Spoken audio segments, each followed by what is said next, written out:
박수 한 번 더 크게 합시다.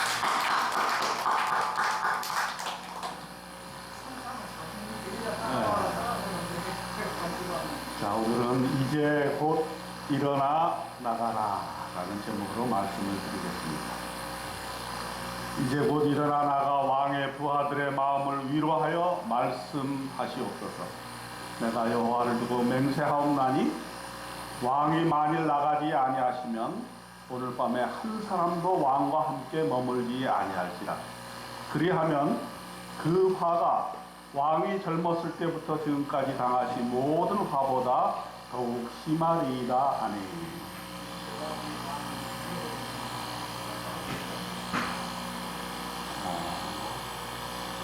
우리가 인생을 살면서 참으로 어려운 일을 당할 때가 많습니다. 그때 우리 믿는 사람들이 어떤 태도를 취해야 되는가, 인간적인 슬픔을 어떻게 극복하고 다시 일어설 수 있는가, 이 문제는 우리가 신앙생활을 하면서 항상 생각해야 될 문제고, 끊임없이 우리가 훈련받고 또 하나님께 힘을 받아야 되는 그런 상황인 것입니다. 다윗은 오늘 본문에 보게 될 것 같으면 인생에 아주 커다란 슬픔을 당했습니다. 다윗이 여러 번 어려움을 겪었지만은 아마 자기 자신의 아들이 죽었을 때 굉장한 그런 충격과 슬픔을 당했던 것 같습니다. 그것도 아버지 다윗을 배반한 사람이 바로 아들 압살롬이었습니다. 아들이 자기를 배반할 뿐만 아니라 또 왕권을 빼앗아가지고 예루살렘에서 쫓겨났어요. 참 이런 일들이 있었다는 것은 참으로 다윗에게 있어서 큰 모욕적인 큰 슬픔이라고 할 수가 있겠습니다. 다윗은 아들이 반란을 일으키자 예루살렘을 버리고 도망을 갑니다. 사무엘하 15장 30절에 보면은 다윗이 감난 산길로 올라갈 때에 그의 머리를 그가 가리고 맨발로 울며 가고 그와 함께 가는 모든 백성들도 각각 자기의 머리를 가리고 울며 올라가니라. 얼마나 급하고 모욕적이었으면은 머리를 가리고 맨발로 울면서 갔겠습니다. 도망하는 길에 함께했던 백성들도 똑같이 머리를 가리고 울면서 올라갔다고 성경에는 나와 있습니다. 올라가는 길에 또 시므온이라는 사람의 모욕을 또 받습니다. 사울의 친족 중에 한 사람이었는데요. 시므온은 다윗을 향해서 돌을 던지면서 저주와 악담을 퍼부었습니다. 이제 이빨 빠진 호랑이 신세가 된 다윗에게 시므온은 무지막지한 말을 던졌습니다. 사무엘하 16장 7절과 8절에 보면은 이렇게 모욕을 해요. 피 흘린 자여, 사악한 자여, 가거라, 가거라. 사울의 족속의 모든 피를 여호와께서 내게로 돌리셨도다. 그를 이어서 네가 왕이 되었으나 여호와께서 나라를 네 아들 압살롬의 손에 넘기셨도다.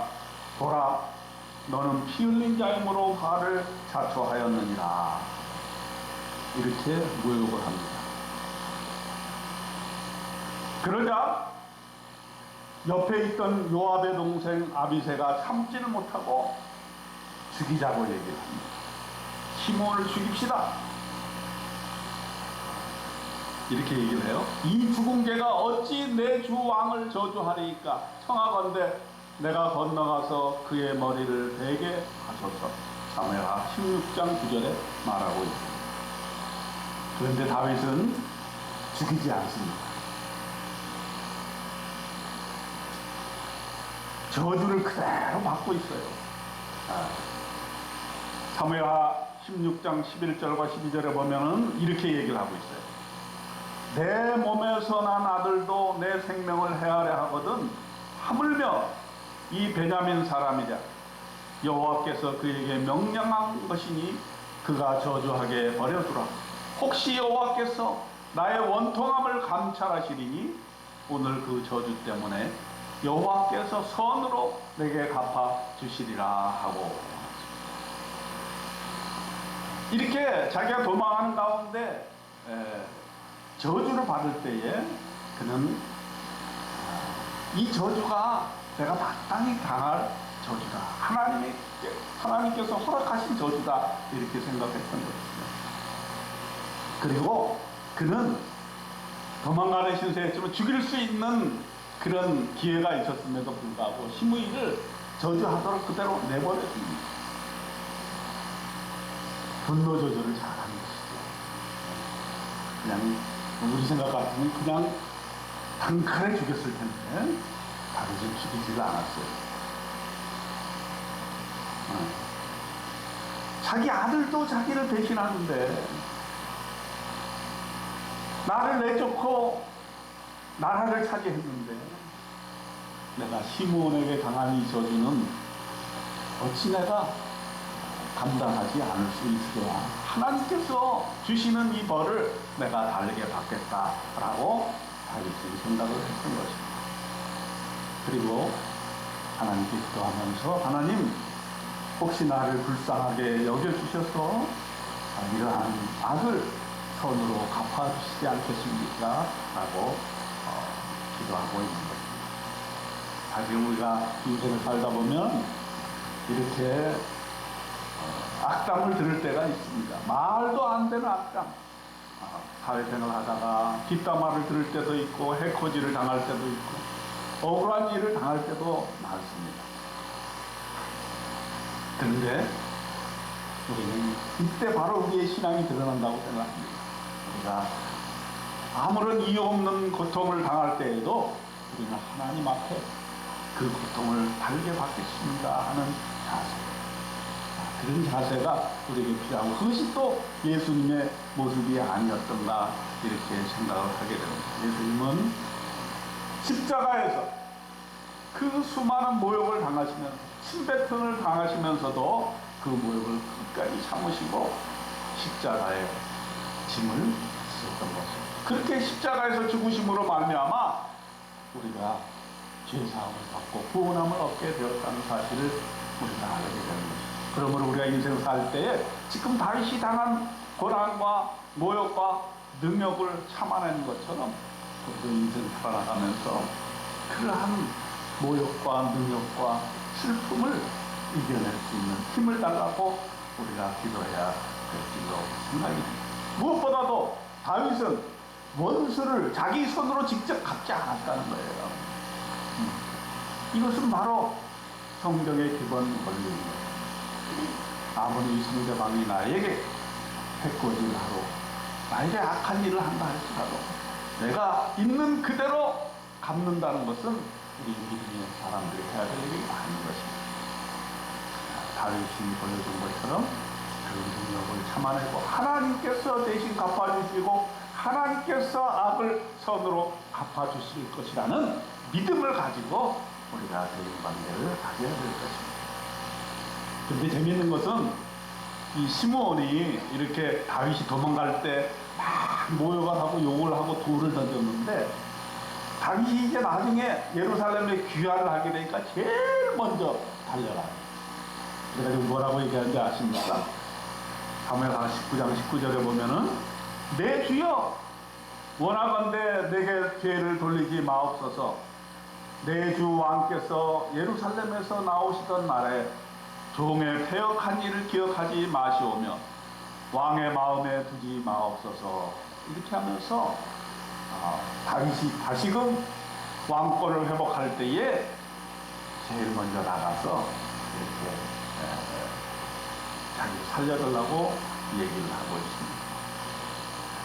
그걸 본 아비새, 즉 요압의 동생 아비새가 또 죽이자고 그럽니다.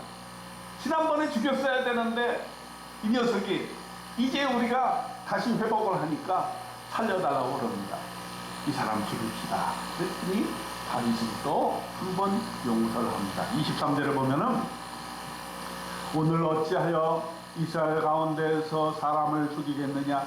내가 오늘 이스라엘의 왕이 된 것을 내가 알지 못하리요 하고 왕이 시므에게 이르되 네가 죽지 아니하리라 하고 그에게 맹세하니라. 다윗은 시므이를 끝까지 용서를 했는데 왜 그랬냐면 사실은 시므이가 이스라엘 사울왕의 계열이었기 때문에 나라의 통합을 위해서는 시므이를 받아들일 수밖에 없는 거예요. 사실 우리가 우리를 적대시하고 우리를 비난하고 우리를 악하게 하는 그런 사람들을 용서하고 받아들여야 되는 이유는 무엇입니까? 크게 보면 하나님 나라를 이루기 위한 것입니다.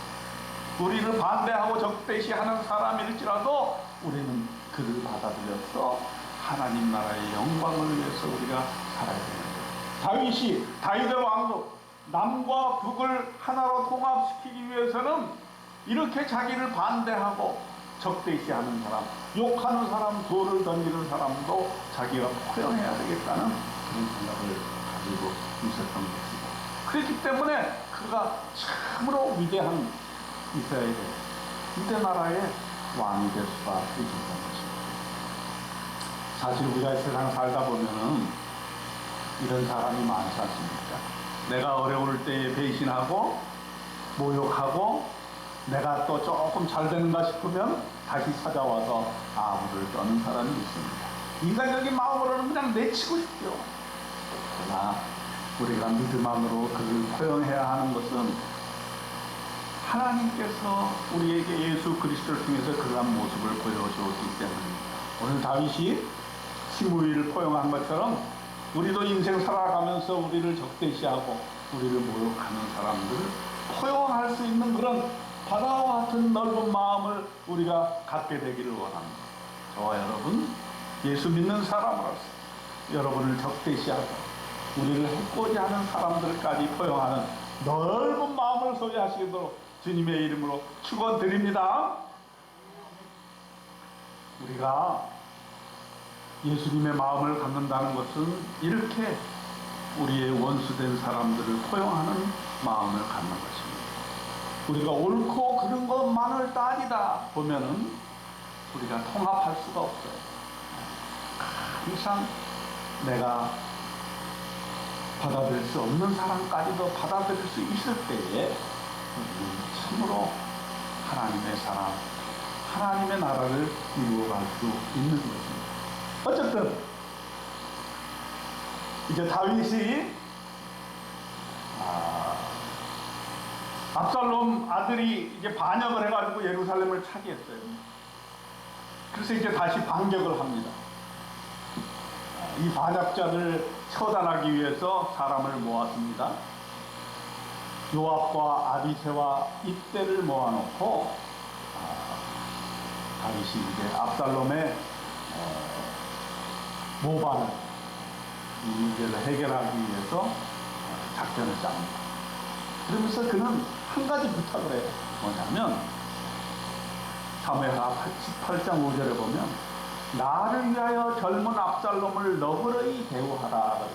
뭐냐면 내 아들이 모반을 했지만은 그 목숨은 좀 살려주면 좋겠다. 이렇게 장수들한테 부탁을 하는 거죠. 다윗은 아들을 죽이고 싶지 않았던 것이죠. 정말 어떻게 아들인 압살롬이 나를 배반했을까? 믿을 수 없는 일이에요. 그리고 그가 죽임을 당한다는 것은 또 생각할 수 없는 일이었습니다. 근데 그에게는 요압이라는 장군이 있었어요. 이 요압이라는 장군은 참 우리가 성경을 읽어보면 묘한 데가 있어요. 다윗의 충성된 종이지만은 그는 다윗이 한 말을 그냥 순종하지는 않아요. 그런 면에서 다윗에게는 요압이 좋은 점도 있고 또 안 좋은 점도 있었던 것 같은데, 요압은 다윗에게는 참으로 컨트롤하기 힘든 그런 장수 중에 하나예요. 사실 압살롬을 죽이지 말라고 부탁을 했는데도 압살롬을 죽인 사람은 바로 요압이에요. 어떻게 죽였는가? 이제 막 전쟁이 일어났는데 압살롬이 도망하다가 큰 상수나무 가지에 그 머리가 딱 걸려요. 그래서 그 머리 대롱대롱 매달립니다. 그 압살롬이 아마 굉장히 키도 크고 얼굴도 잘생기고 머리가 아주 풍성했던 것 같아요. 그래서 이스라엘 사람들이 압살롬의 외모를 보고 혹 해가지고 압살롬에게 많이 빠져들었다고 해요. 근데 그 머리 때문에 그가 상수리 나무에 걸려가지고 오도가도 못하는 신세가 되었어요. 그래서 어떤 군인이 그걸 보고서는 요압 장군에게 보고를 합니다. 내가 보니 압살롬이 상수리 나무에 머리가 탁 걸려가지고 도망가지 못하고 있습니다. 그러니까 이 요압이 얘기를 해요. 야, 네가 그 압살롬을 죽였다라면 내가 큰 선물 내려줬을 텐데 왜 죽이지 않았느냐? 그런데 이 병사는 그 얘기를 하는 거예요. 내가 죽일 수 없었습니다. 다윗 왕의 아들을 내가 어떻게 죽입니까? 그리고 다윗 왕이 분명히 얘기했습니다.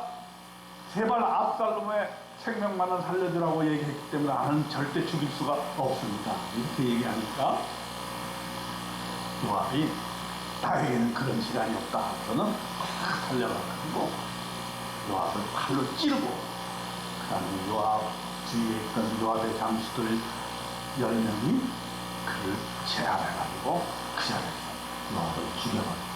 압살롬을 죽여버려요. 그리고 큰 무더기를 타가지고 거기에다 압살롬을 묶고 거기에 돌무더기를 자, 이렇게 하게 되니까 다윗이 지금 그 소식을 듣고 엄청나게 슬픈 마음에서 울음을 터뜨렸던 거죠. 그런데 요압은 이렇게 압살롬을 죽였을 뿐만 아니라 또 다윗 왕의 생각과는 다르게 아마사도 죽입니다. 이 아마사는 누구였냐면 압살롬이 배반을 할 때에 그 압살롬 편에 참여했던 장군입니다. 그래서 다윗 편에는 요압 장군이 있었다면 압살롬 편에는 아마사가 있었어요. 그런데 다윗은 압살롬이 죽었을 때에 이 아마사를 허용하려고 했어요. 뭐라고 그러냐면서요, 사무엘하 19장 13절에 너는 내 고륙이 아니냐? 네가 요압을 이어서 항상 내 앞에서 지휘관이 되지 아니하면 하나님이 내게 벌 위에 벌을 내리시기를 바라노라 하셨다 하라. 뭐냐면 네가 비록 압살롬에게로 갔지만은 나는 너를 포용하겠다. 앞으로 유대와 이스라엘에 통합하는 이 놀라운 나라를 다시 회복할 때에 네가 장수가 되어주기를 바란다. 이렇게 포용을 하려고 그랬어요. 근데 요압은 또 달랐던 거예요. 아마 요압의 마음속에는 이런 게 있었던 것 같아요. 한 번 배신한 사람은 계속해서 배신한다. 그래서 한 번 배신했을 때 그냥 죽여버려야 된다. 이렇게 생각해요. 그래서 요압은 아마사를 만났을 때에 그와 포옹을 하는 것처럼 한 다음에 칼로 아마사를 그냥 찔러버려요. 20장 10절에 보니까 요압이 칼로 그의 배를 찌르매 그의 창자가 땅에 쏟아지니 그를 다시 치지 아니하여도 죽으리라. 다윗은 아마사를 품었으나 요압은 배신한 자를 죽일 수밖에 없었던 것이죠. 자, 이렇게 되니까 다윗은 정말 난감했을 것 같아요. 자기가 믿는 충실한 자기의 종이지만은 요압이 자기 마음대로 이렇게 할 수 있는 장수가 아니었다. 이게 아마 다윗에게는 좋은 점일 수도 있고 나쁜 점일 수도 있을 겁니다. 근데 오늘 본문에 보면은 요압이 하나님의 명을 받들어서 다윗에게 축원을 구하는 장면이 나옵니다. 자, 무슨 장면입니까? 이 압살롬이 죽었을 때, 아들이 죽었을 때 식음을 전폐하고 슬퍼하면서 우는 장면이 나옵니다. 사무엘하 19장 4절에 보면은 왕이 그의 얼굴을 가리고 큰 소리로 부르되 내 아들 압살롬아 압살롬아 내 아들아 내 아들아 하면서 하루 종일 먹지 아니하고 식음을 전폐하고 압살롬만을 부르면서 슬퍼하고 있었습니다. 그렇게 되니까 일반 백성들도 그렇고 군대 나갔던 군인들도 그렇고 다윗의 눈치를 보면서 이제 반란군을 제압했음에도 불구하고 기뻐할 수가 없었어요. 그저 조용조용히 머리를 숙이면서 이렇게 들어왔다 하는 장면이 나옵니다. 이걸 본 요압은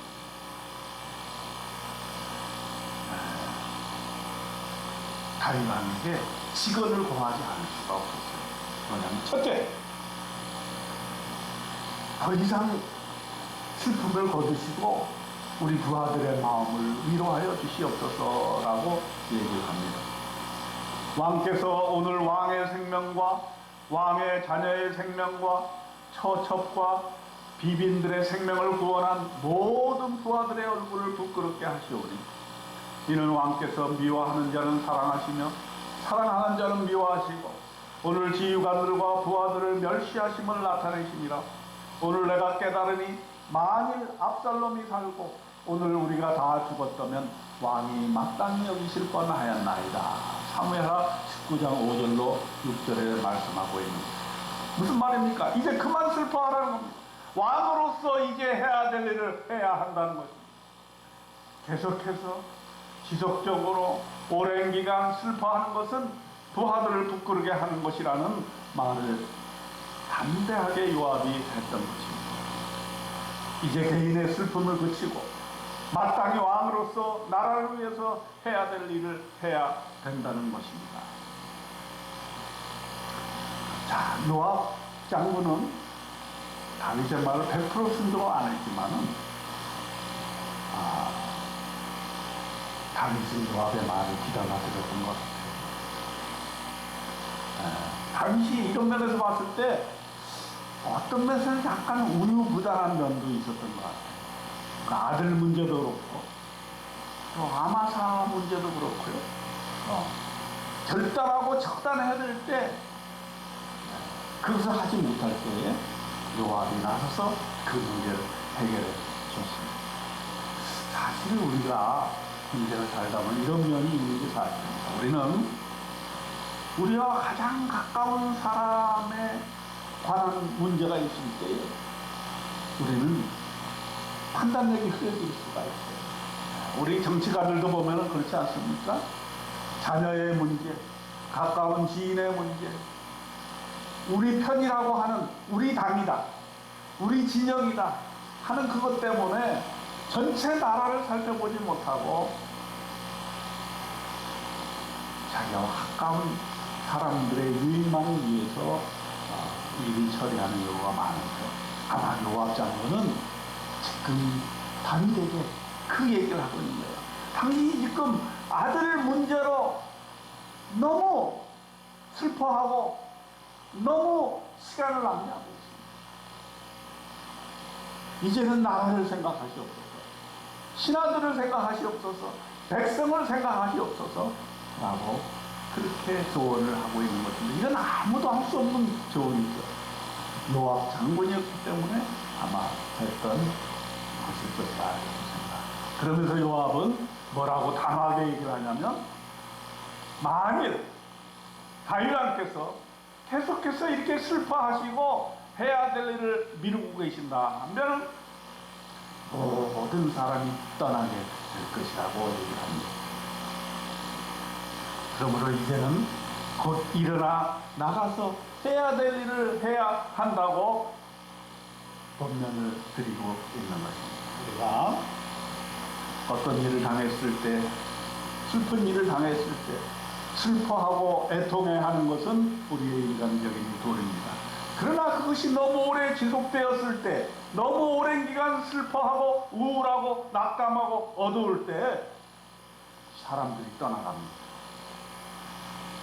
누가 이 세상에서 슬퍼하는 사람과 오래 있고 싶어 하겠습니까? 슬퍼하고 우울하고 또 낙담하는 사람들에게 사람들은 떠나게 되었습니다. 여러분, 사람을 좋아하게 될 때 어떤 사람을 좋아할까요? 저는 한 3가지 종류가 있다고 봅니다. 첫째는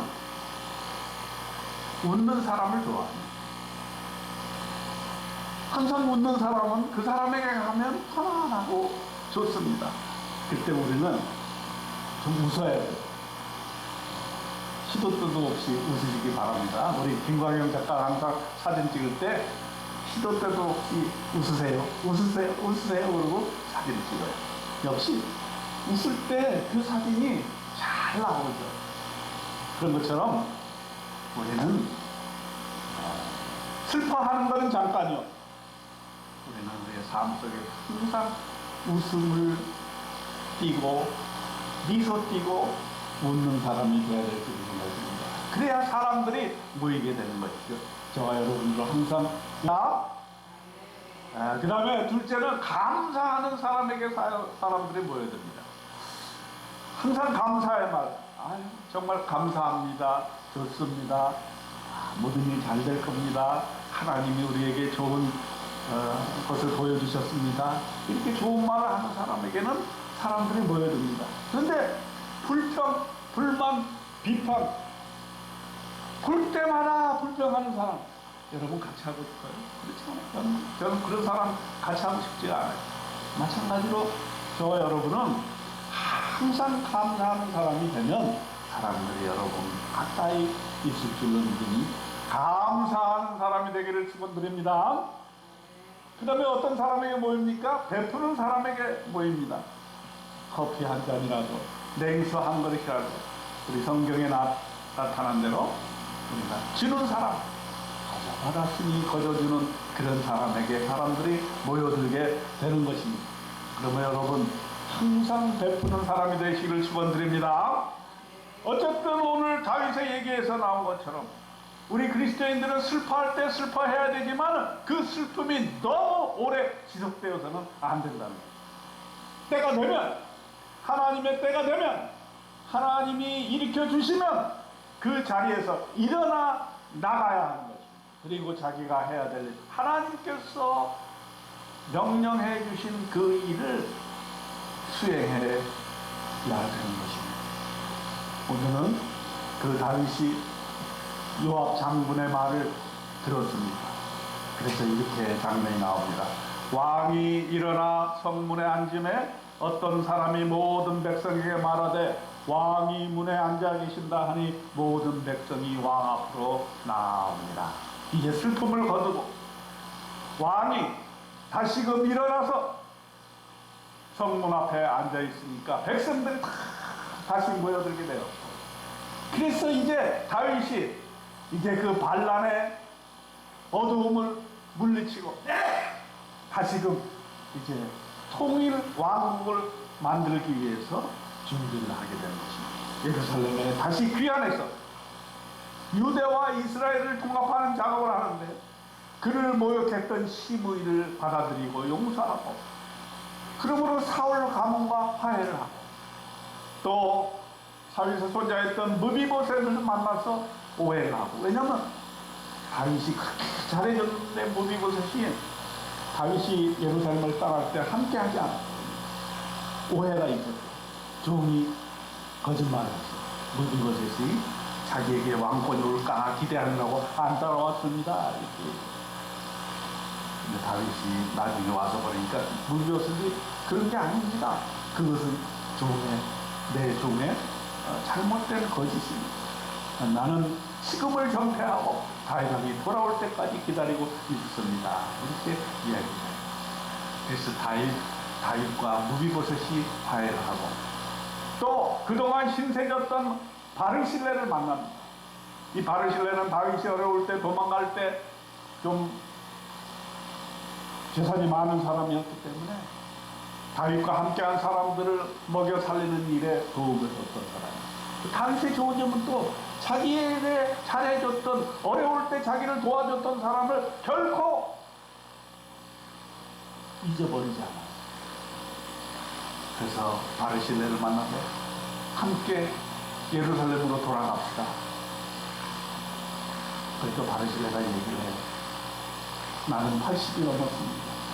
나는 이제 죽을 때가 다 됐는데 이제 고향 땅에서 죽기를 원합니다. 대신 내 아들을 좀 돌보아 주십시오. 해서 다윗이 그 아들을 예루살렘에서 책임지고 돌봐주는 그런 장면이 나옵니다.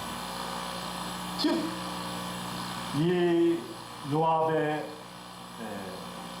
권면을 들은 이 다윗은 슬픔의 자리에서 일어나서 예루살렘으로 그 안에서 그동안에 해결해야 될 모든 과제들, 원수가 되었던 사람들과 다시 화해하고 또 자기를 잘해줬던 사람들에게 또한 대접을 하면서 남쪽 유대와 북쪽 이스라엘을 통합하는 작업을 일어나서 하게 되었던 것입니다.